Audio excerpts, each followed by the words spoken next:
Welcome to the Invincible Innovation Show, the podcast for changemakers. Each week, I talk to the most fascinating entrepreneurs and innovation leaders about innovation, strategy, and design. Hey everyone! Today we're going to have a wonderful talk, and we're going to talk about innovation program that created a $1 billion cost saving, which is really exciting. Welcome to Invincible Innovation Live Show. I'm so glad that you're here. I'm Mazor, Kario, innovation and product innovation value creation expert, and I'll be your host. And I have a very special guest, Simone. Hi. Hey, Simone. Hi. Simone Van Neerven. I hope I pronounced it like in a well. Innovation catalyst, founder of reBella. I'm so happy to have you here. Well, thanks for having me. I'm excited to be here as well. Yeah, I want to say that I talked to Simone previously, and it was really fun to talk to her and really interesting. So I hope you're going to enjoy it as much as I did. And we're live on LinkedIn, YouTube, and Facebook, and you're so invited to join the discussion and ask questions. And now we can start. So I always start with a very big general question, and everybody answers differently. So what is the biggest obstacle to innovation? Yeah, and that's a big question because I don't think there is one, but there are many. One of the things that I notice is that everybody is so serious when it comes to work and business, and then people take things too seriously and too personally as well. So for me, always in roles where I bring innovation or try to innovate, that means that you change. Right? So you bring change, and that means that comes with a lot of resistance. And often I see people are making it personal. So I was hired to bring change, right? So I always try to respect everybody else's role because everybody has their own role. So people who are having operational roles, they just have to make sure that things keep running from day to day.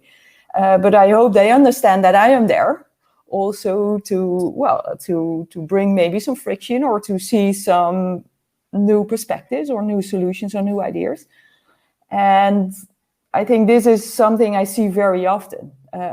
So I think one of the biggest obstacles is can we open up the minds of people to see it's all about roles and it's not about you or me, but it's about to get this organization to keep this organization relevant today, tomorrow, and the day after tomorrow. Yeah. When you're saying it's personal, people think that once you're saying we could do it differently, you're saying you did it wrong, or you're wrong, or you're stupid, or whatever. Yeah. And that is very hard for them to hear. And sometimes it's really stressing them out and even risking their position as they see it. Yes, but I also see then you have two responses, right? So you can really fight it and work against all the changes and innovations, or you can embrace it and say, okay, well, how can we do this together, right? How can we embrace each other and say, okay, we have a mutual challenge here, and respect that we need to keep the things going because we cannot change overnight to a new innovation or a completely new business model. So how can we find the best solution together instead of fighting it? I always see that the people who fight it come out the worst because everybody starts to see, hey, they're really resisting against change. And while the others who are more open and say, yeah, I'm open to change and I'm willing to experiment. However, I also need to keep my own responsibilities. I think those are the people who are preparing their organization really well or their teams really well for the future. So, yeah. Mm-hmm. But what you're saying is a very personal trait of being open-minded or being willing to change. And it's not related to your role. It's not related to the organization. It's related to you as a person. And how can you change this thing? Yeah, well, it's really related to person. So if I look at organizations, it's not about an organization. It's all about the people there, right? Without the people, there is no organization. So it is all about you and me and everybody who's in that organization. So I think this is one of the biggest challenges in the world of innovation. Everybody is always looking at tech And then some organizations understand there is a human side, so they start to add like service design or human-centered design techniques to bring in the client perspective. So they bring in the human side. But I think there's a really big third part or element, which is like the mindset of people and the leadership that comes with it and what is really necessary. Because you can bring the best and coolest solutions or ideas, but nothing is going to change if those solutions are not being embraced and being implemented. So coming back to your question, it's all about mindset and how do you help people to get confident that they can be themselves and that the ideas or the solutions that they bring are not crazy, or they might be crazy, but then it's okay too. I think this is a really underrated part of innovation. The mindset, you mean? Yeah. And how you treat the people in your organization and how you take them along. I like to say, how comfortable are you with feeling uncomfortable? That this is, I think, for me, a very fundamental part of innovation, because the world is changing every day, and if you don't help your people to keep learning and to keep developing, then you have a problem, I think. Yeah. But you know what you said, like, I know that maybe in the past people were very connected to their position or their company, and then they want the company to grow because they want to stay in the company for many years and grow with the company. Yeah. But today we know that most people are moving, especially in tech, but not only, much faster. And they could say, okay, so this is what I want to do. If the company is changing or the position is changing or my role is changing, it's not for me. I would rather be somewhere else. Yeah, and that's fine too, right? So there are two sides of this story. It's fine. I think it's very good that you see different kind of environments. So I worked for a long time at KLM, Royal Dutch Airlines, and I thought that was heaven. And then until I decided to quit and build my own company, and now I see many different organizations, and I'm like, I was so close-minded. So it's good that people see different kind of environments and then they can bring different perspectives. So that's one side. The other side is, for me as a leader, I think your role is to see the possibility in your team members, right? So really identify their talents and try to give them roles where they can use their talents to a max. And then if you can do that, people will be happy, and then they won't say, well, this is not for me.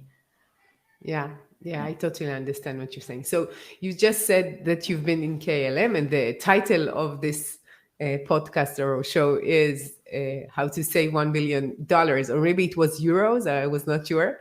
Yeah. So tell us about what you've done in KLM. Yeah, that's actually good that you posted it like that, because I was reflecting on it. It's some time ago. So what you typically see is in large organizations, this was a huge cost restructuring program. And then you said, well, it's an innovation program. And actually, I think you are super right. Because, first of all, I see this cycle where every company goes through, not every company, but a lot of companies go through, years go and then they grow and everything is possible. And then we have bad times where we have to restructure completely, and then this cycle goes up and down. That for me is a signal that a company like that is not really adjusting all the time, right? So within KLM that was happening as well. I think that's what the whole airline industry and many industries are about. But the airline industry, they're always struggling with the financial side. Somehow you cannot earn money if you are an airline. Everybody around makes money instead, but not if you are an airline, a traditional airline. So what happened, there is a story before the $1 billion program, because that collided. I was having a normal job, as I used to have. And then typically what happened during my career is that I have a normal job and then I had everything under control. And then after a couple of months, I started to get bored a little bit. I looked around and I saw opportunities to improve. And I started to work on that next to my normal job. So somehow the topic of the turnaround of an aircraft landed on my desk. And the turnaround of an aircraft is you have to do all the logistic processes that you have to do when a plane lands before it can take off again. So that means luggage, unloading and loading, passengers in and out, catering in and out, cleaning, everything. So this topic was in a deadlock situation for years, and it was on the table of the board of directors, and everybody was like, I'm not gonna do anything about it because it's probably a career-ending move if you do something. Yeah, because you will fail in no way. Yeah, and the deadlock situation was a traditional one because it was the production side, operations, who had to do something. And they said, if we need to do something, it's going to cost money. While the commercial side, who said, no, we are not going to say how much it will save, because then the operation side is going to say it's going to cost you so much money. And it was a crisis again. It's always crisis in airlines. So back then too. So they didn't want to invest. So there we had this deadlock situation. And then somehow it ended up on my desk. And I said, well, I know how to do this, but I want to do it my way. And everybody was like, yeah, sure, go ahead. So yeah, you take the risk, of course. So we're not touching it. So you take the risk. Yeah, and actually, I think I was so not aware and sort of naive there. And I was like, yeah, it sounds like fun. And I know, and I was like, I really know how to do it, but maybe I'm also not so much doing all the politics when it comes to corporate. So I was like, okay, yeah, let's rock and roll. Let's do something cool. So I called one of my friends who was working in another role, and I said, oh my God, I said yes to something. Can you please help? And he's also quite a rebel. So he was like, yeah, sure. With you, I always want to go into these kind of adventures. So we were together, and so we started to prepare this topic. And I said, well, what we need is to have a team of people who do this work daily. So no managers, but I just want to have a pilot, a cabin crew attendant. I want to have a luggage loader and a cleaner. And so, and I want to put them in an office space, or not an office space, but like a cool place for a whole week. And we work together on that. No managers allowed. And so I started to build this multidisciplinary team. Well, it was back in 2012. Nowadays, we would say this is a big Google sprint or a design sprint. But yeah. So I had all those people. And then I said to the leaders, I had two executive vice presidents who were one from operations and one from commercial, who were, the sponsors of this. I said, I'm giving you a very simple job. You just have to give me, one, the constraints that we need to that we can navigate in. Secondly, you when we start this week, you just have to be there and give an inspirational talk to the team and say, guys, I trust you can do it. And then at the end of the week, you come back and you listen to all the ideas the team has, and you're going to say yes to every idea. So they were like, what? Because, well, the commitment to say yes to every idea, they were like a little bit afraid of that. But I said, well, guys, you give me the constraints and trust me that I will navigate the team, that we are not coming with very crazy ideas. But if you don't give me constraints, we will come with crazy ideas. And then afterwards, you're going to say, no, it's not possible.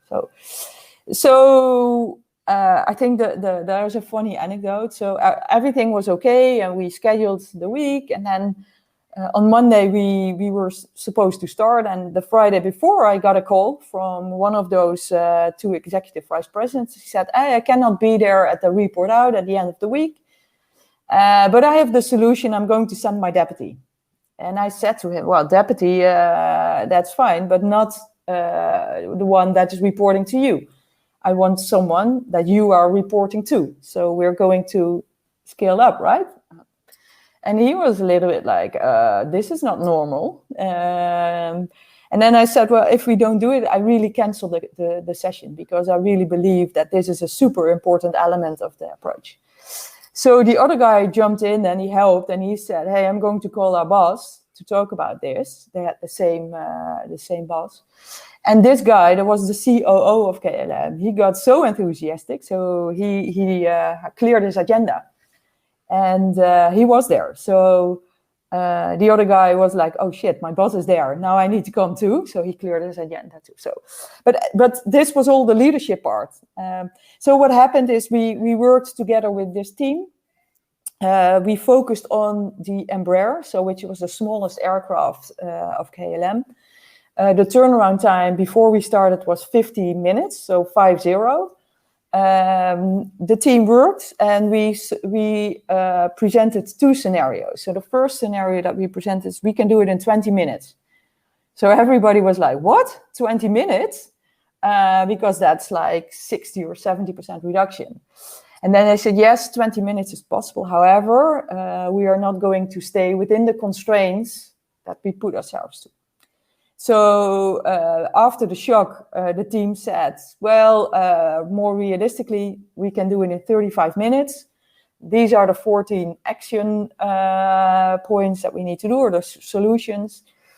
We can do it without any investment, and we can implement it in 3 to 4 months. So everybody was sort of relieved, because it was not the 20 minutes. But still, it was like 15 minutes off, which was huge. But this was kind of psychological game.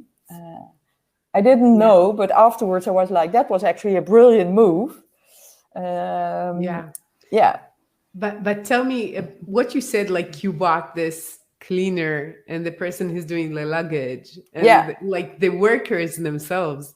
Yeah. And what is like, I'm just imagining the COO of KLM. Yeah. I just could imagine that he's much, much more important than them, or earns much more than them, or everybody listens to him and not to them. Yeah. So there is this really big gap.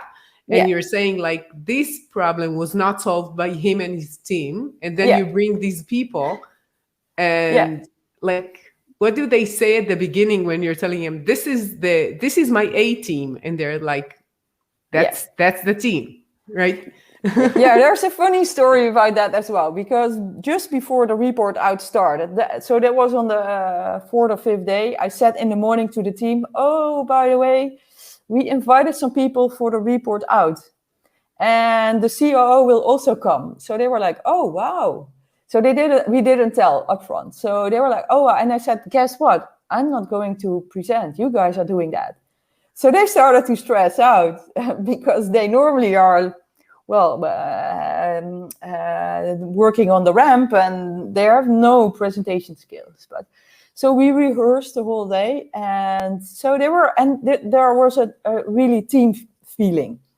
So we already saw that they could do it, and whenever someone was struggling, another one would jump in to help, and so that worked really well.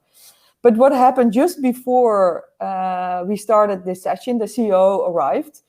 Also, a lot of other managers who heard, hey, the CEO is coming. I'm important. I want to be there too. So there were actually quite a lot of managers. Wow. But before the CEO entered, I said, hey, come to me. And we had never met before. And I said, hey, Peter, all well. But these guys, they're a little bit scared. They're not used to presenting. So if you have questions, that's, of course, okay. But please be constructive. So this guy, so he looked at me, he was like, who are you? And I think he was never being talked to like that. And I was just, how do you say that? Very conscious of the team, and I was really trying to protect the team. So when we started the session, the team really rocked it. It was super good to see. And the COO is was really in touch with the workforce. So he understood. And actually at the end of the session, he took the word. He listened to the team, he took the word, and he said, hey guys, to everybody who is in this room, you guys managers, you have listened to this team. We're going to do it exactly the way they are presenting it, and they are doing it. So you really have to support. And team, if you run into some roadblocks, just come to my office and I'm going to help you to get those roadblocks away. So I think that was a really cool piece of leadership that he showed. And it gave a lot of confidence to the team as well. Yeah, I love this story. You told me that not in these details, but you told me the other time we talked. And I think that the understanding that somebody who is not considered the most smart one, who is not considered the one, like, they know the thing by heart and by hands, they're doing it, right? Yeah. So they know the best. It's best because they're like on the road, they're doing it. Yeah. And actually what I see a lot is that they have tried to come up with suggestions often, but they were not listened to. And there are several reasons why it didn't work out, because sometimes, especially when you look at a turnaround, there are like 15 or 16 processes going on simultaneously. So the only way to really make impactful changes, if you look at it from the entire context and not from one process or one perspective. So this was also the reason why we could take off 15 minutes, is because the cleaner said to the guy who was doing the catering, hey, if you change your order a little bit, I can do this, and we save 2 minutes. And they never talked about it like that before. And this is what we really helped people to have these kind of discussions. I change my work, you can change your work, and the company benefits. Yeah. I think that what reminds me of, like, in the past, I talked to people and I asked them, what is important for a leader? And in many cases, they said curiosity, which is one thing, open-mindedness. Yeah. And second, what that many people said is being humble. And I think that what we just talked about is like these big, important managers coming, and they need to be humble just to listen to the other people who are not considered as important in the company. Yeah, and then they could do much more, I guess. Yeah, exactly. But this is why I founded in the end my company reBella, because for me, those are the rebels in your organization, right? The rebels are also courageous enough to speak out, to voice out what's really going on in the organization. So that they can be really valuable, but most of the time they are seen as troublemakers. But actually they give signals of things that are not working well, or frictions, or so you can. They are very valuable for if you know how to treat them well. Yeah, but I think that the word rebel has like two sides, as you said. One is like, they're like, they're in the sphere of what's going on, and they want to aspire to be better and to make things better. On the other side, as you said, it's like troublemakers. We don't know how to handle them. We're doing things this way, and now they're saying, let's do it differently. And it's like, what you're doing this mess for? We're doing it just right. So just to make them work. Yeah, but my mission is to show. So I recently posted something on LinkedIn, a quote, which said, "It's not rebels that make trouble, but it's trouble that makes rebels." Yeah, I saw that with the giraffes. I love the giraffes. I love it. Yeah. But I think this is what it's all about, and the reason why people see them as troublemakers is because companies are organized around, okay, let's keep the things as they are. That's the exploit side of the explore and exploit what you need to have. And then someone who says, hey, something is not working right, or we can do it differently, they're bringing trouble, but actually they are the ones who give signals where you could improve and where you have to improve. Yeah. So I'll ask you, what do you think that leaders need in order to be successful, from what you learned from over the years? Yeah, so we already touched upon some things. It's for me coming back to can you feel comfortable with being uncomfortable? And the reason why I find it such a strong thing is that I do a lot of research on how we humans work. So we are wired to want to belong to a group. But but what you need is when to get further is that you have people who stand up and who stand out to say, hey, things are not working out or something is going on. So they have to overcome this discomfort of, well, not belonging to a tribe, but saying things. So for me, this is a part of, well, can you start to feel comfortable with being uncomfortable? Even your psychological, like physiological things in your body that happen, can you fight against that? It's also about, we talk a lot in this world about diversity and inclusivity and that kind of stuff. It's not easy. I've built very diverse teams, and what that means is that you have a lot of discussions, right? Because you have people with a lot of different perspectives. Right. So, but this, and it makes you uncomfortable because you say, okay, we need to have, all have to be on the same page. No, we don't. But it makes you uncomfortable. This is what I think that leaders need to start to understand. Yeah. Comfort is not the place to be. Yeah, I see what you're saying. And the last time that we talked is like many of these leaders are men and you're not. And many of them are very like, they have these suits and they're very like sure of what they're doing. And now you're coming, as you said to this CEO, I asked you to take into consideration, you asked him to react in a certain way or whatever.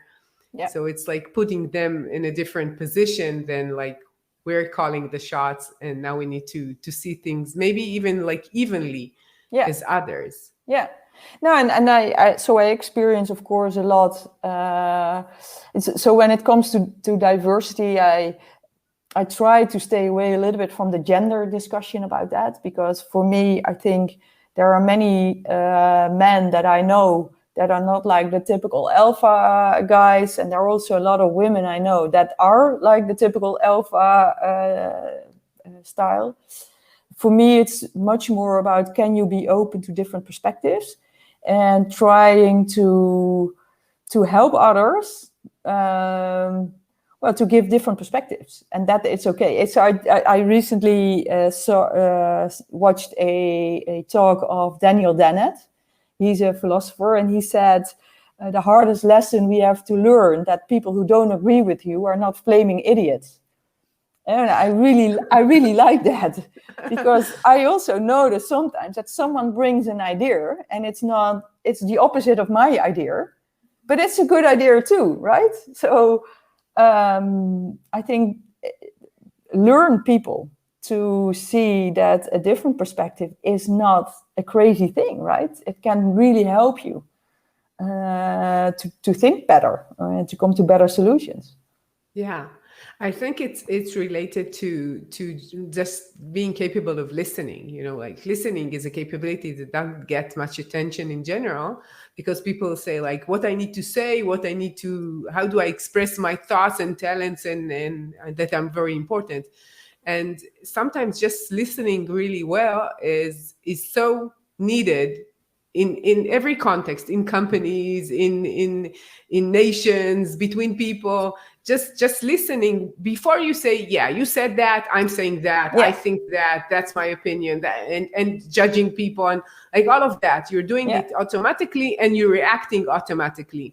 And I think that there is a sense of uncomfortableness just listening without judging or without saying, but I think that. Exactly.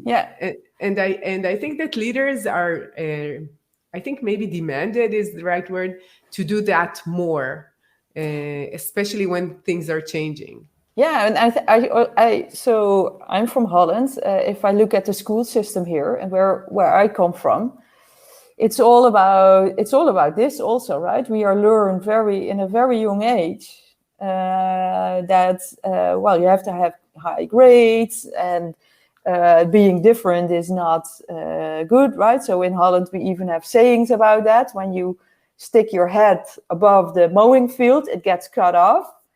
It's a really and I'm like, no, you have to be different. But this is also how we teach our kids. And so the people now working in organizations, they are the products of this school system that we had for a long time. And then what I also see is in companies that people who are promoted are the ones often have this developed better, than the people who are working maybe for other reasons or So you're saying that the yes sayers are being promoted. That's what you're saying? Yeah. Well, like it's so different when you're saying about like education, the way people think. Like in Israel, everybody knows best. Like they know everything and they know best, and they need you to know that they know. Like it's so obvious that if you have an opinion about something that you're not asked at all, that nobody asked you about it. You just need to express your opinions. And I think it's so the cultures are so different in that sense. But still, if you see big corporates, if there are like lots of people, there are not so many in Israel, like Israeli ones. We have American corporates in Israel, of course. But if you see that, you see people, they are so like small cogs in this huge machine. They need to do exactly what they need to do and not being different at all. And sometimes the balance between doing what you need to do and operational excellence and being better in what you're doing and doing things different is colliding. And it's hard to manage both. Well, and I also think that some people are much better in the exploit side, and some people are much better in exploration. But I read an article about it's all about managing polarities, and actually really triggered me, that article. I read it about a year ago, and when you are leading innovation, it's all about polarities. So for me, it's having your head in the clouds while you keep your feet on the ground. It is trying to belong to the tribe, but also want to be unique. And they come together, right? It's not one or the other, but you have to understand that those go together, and you have to navigate. And this was for me really eye-opening. So for leaders, I think it would be a helpful lesson to that they see that it's managing polarities. It's not one or the other, but it's both. I think that one of the things, like the rules of doing an innovation workshop, I have like lists of things that we need to do in this session or week, whatever. I would say, and you say yes and you don't say no. You say yes and if you have something to add, and this is what you just said. So what is the most powerful way to promote innovation and creative thinking in an organization? I think there are different kind of ways. I see every organization is unique, so you also have to figure out a little bit what works in an organization, because what I did at KLM did not work at Vueling, and what I do at Vueling might not work at Chanel. So, but it always comes back to creating like a safe space where people feel okay to say whatever they think, and coming back again to that people really have to understand that the opposite of a good idea can also be a good idea. So create open-mindedness, and ways to do. Where I have different kind of ways to do that. So, for instance, when I was leading innovation at Vueling in Barcelona, I did a pop-up demo every now and then. So we hacked the canteen in the morning when everybody was drinking coffee. And then with my team, we showed the innovations that we're working on, prototypes, but also service blueprints, personas, everything.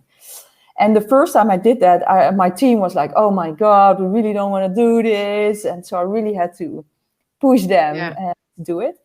And then it really worked out well. And then the employees were like, oh, wow, this is cool that we're working on that. And by showing our prototypes, we got feedback, we got new ideas.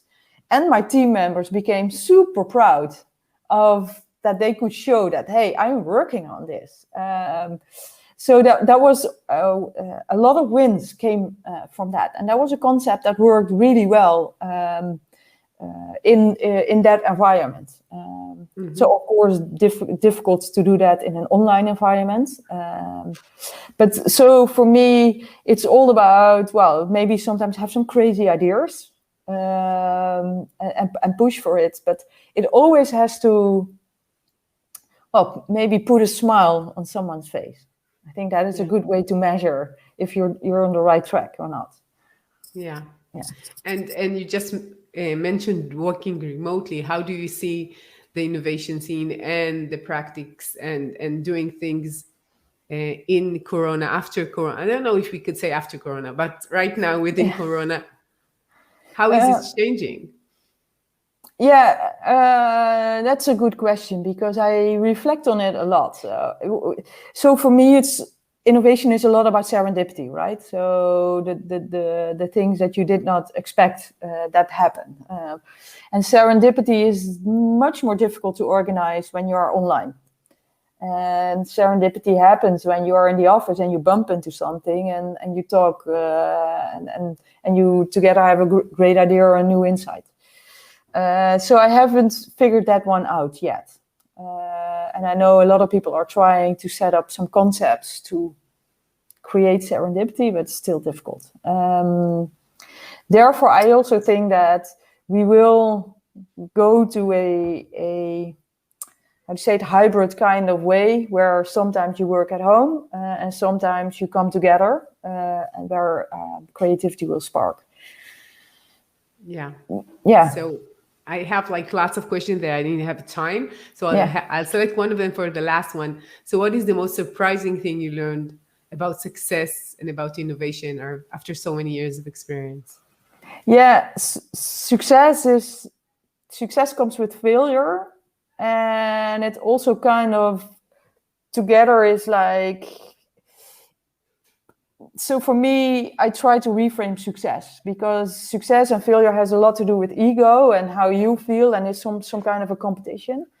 While I read a book from Benjamin Zander in The Art of Possibility, I can highly recommend that. And he said you can also ask yourself the question, how did I contribute today? So every day you think about how can I contribute to everybody, your team, your organizations, or anything, and instead of this is my success or this is a failure, because then you start to label or you judge again. And ever since I tried to do that, I think I became much more effective, but also much more, I don't know if it's friendly or people really like it when you just help them without expecting anything back, but to make anyone better in that kind of sense. So for me, that is a great insight, and I combine that together with the infinite game from Simon Sinek. I don't know if you read about that, but are we in this business to grow and regardless, or are we in this for an infinite period? And then you really need to think differently about how we are leading organizations. And it's not about grow anymore, but it's about how can we play in this world that is on fire for an infinite time. And then there are maybe different rules. Yeah. So success is for me totally different than when it was, the definition of success is totally different than when it was like 5 or 10 years ago. Yeah, I totally understand. I think that when you're like older, maybe like when you're 20 years old, it's like obvious. This is success. This is what I do. This is the path or whatever. And when you're growing, you know more, and you could be that, and you could be further than the definition of what is supposed to be this way. And I think that this is what is needed from leaders these days, just to understand that you could do something which is not exactly as you expected it to be and still be pleased and giving. What you said about contributing is part of positive psychology. Yeah, positive psychology is talking about being gratitude and being thankful what comes to you, and when you think about contributing, you think about giving. You're not Exactly. thinking about getting all the time. And it makes people more peaceful and content and more happy with what they have, instead of like thinking, yeah, I need a raise, I need a better title, I need to get like more. And more is endless.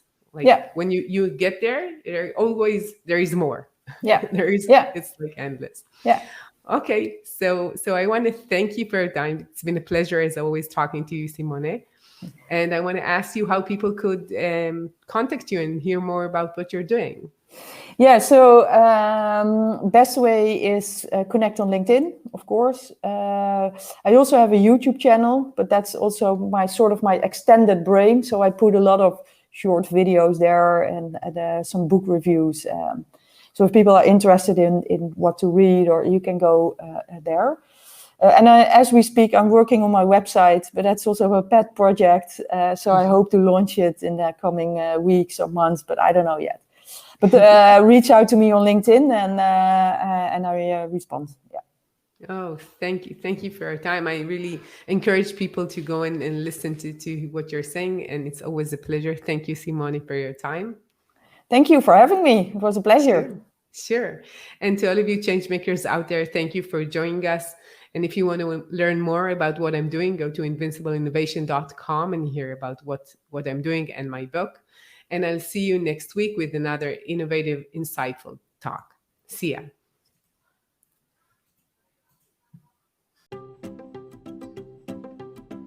I'm Mazor Kario, and you've been listening to the Invincible Innovation Podcast. Make sure to visit our website, invincibleinnovation.com, where you can learn more about our programs and my book, Innovating Through Chaos. I'll be waiting for you next week in our next episode. Thank you for listening.